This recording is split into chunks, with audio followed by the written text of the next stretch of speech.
नमस्कार साथियों, अगर आपने कोई प्रॉपर्टी परचेज़ की है और ख़ासकर वो प्रॉपर्टी एससी एसटी की है तो आपको कुछ नियम समझ लेना चाहिए, क्योंकि नियमों की जानकारी न होने की वजह से कई लोगों के साथ बहुत बड़ी धोखाधड़ी होती है, जिससे उनका पूरा ज़मीन चला जाता है। यहाँ पे आप देख सकते हैं, निरस्त करते हुए उक्त ज़मीन राज्य सरकार में लगाए जाने हेतु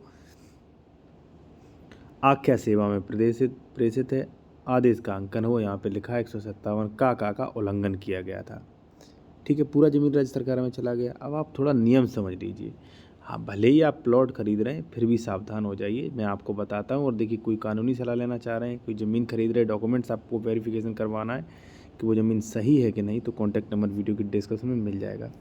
देखिए साथियों, नियम ये है, सेक्शन 98 आप देख सकते हैं, इसमें स्पष्ट लिखा है कि भैया अनुसूचित जाति भूमिधरों द्वारा अंतरपद यानी किसी भी ट्रांसफ़र पर प्रतिबंध लगा है। भाई रिस्ट्रिक्शन लगा है इस पर, ठीक है ना। अब रिस्ट्रिक्शन लगा है, लेकिन कुछ कंडीशंस में आप खरीद सकते हैं। अगर खरीदना है तो 98 की परमिशन लेनी पड़ेगी भाई आपको। यहाँ पे आप देख सकते हैं कि बिना पूर्व अनुज्ञा के कोई भी किसी भी अनुसूचित जाति के व्यक्ति से जो है ज़मीन नहीं खरीद सकता, यानी कि विक्रय, बंधक, पट्टा जो है अधिकार नहीं होगा भाई बिना कलेक्टर की परमिशन के। तो भाई आप क्यों खरीद रहे हो? सेक्शन 98 जब है नहीं तो आप क्यों खरीद रहे? अब आपकी प्रॉपर्टी डीलर ने और एडवोकेट ने अगर ये कह रहे हैं कि नहीं, वो ज़मीन तो जो है भाई ऐसा है, वो ज़मीन तो आवासीय ले रहे हो आप। अब आपने रजिस्ट्री पे लिख दिया आवासीय, भाई ये मान्य नहीं होगा आवासीय लिखना, ठीक है ना। ये आवासीय मात्र लिख देने से मान्य नहीं होगा कि आपने आवासीय लिख दिया, आवासीय का स्टाम्प पे किया, अब हम सेक्शन 98 से बच जाएंगे। नहीं बचोगे भाई, आप पैसा वेस्ट करना है। 104 105 की कार्रवाई होगी। अगर 8143 हैं तो उनके आदेश अच्छे से चेक करके, आदेश सारे वगैरह सही है कि नहीं, उसके बाद अपना डिसीजन आप एडवोकेट से ले सकते हो, ठीक है।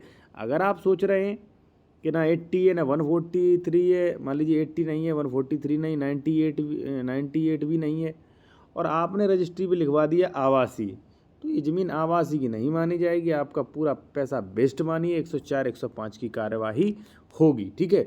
और जो लोग धारा 80 143 से खरीद रहे हैं, वो भी लोग जो है भाई देख के ही खरीदे, ठीक है ना। क्योंकि जो 80 जो है उसके बारे में 81 बोलता है कि भाई अध्याय 9 के रिस्ट्रिक्शन लागू नहीं होंगे। तो पहले चीज़ों को समझ लें, ठीक है, उसके बाद अपना निर्णय लें भाई कि हमें खरीदना है कि नहीं।